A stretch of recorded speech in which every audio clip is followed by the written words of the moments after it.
So I was working for a telecoms company in South Africa on a farm, and we were working away on the pole, and I was with my assistant moving from telephone pole to telephone pole, doing some maintenance.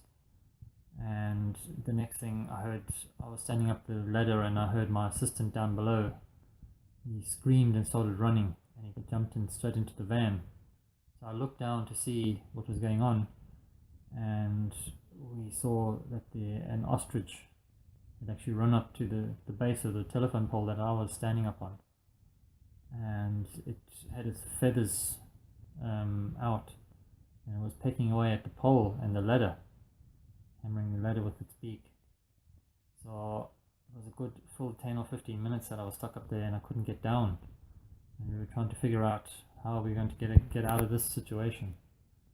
So it ended up that my assistant managed to start the van and bang and hoot the hooter and make a whole lot of noises, and we managed to scare off the ostrich just for enough time for me to get down off the ladder.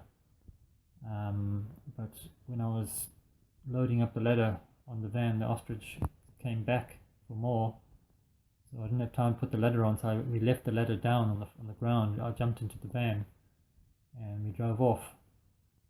When we were driving off, the ostrich chased the van, and it was trying to catch the van, but we managed to pull away. So we ended up waiting about an hour or so before we went back around again to pick up our stepladder.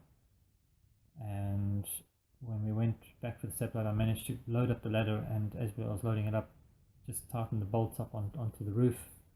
Got back in the Jeep, and the ostrich came back for us again.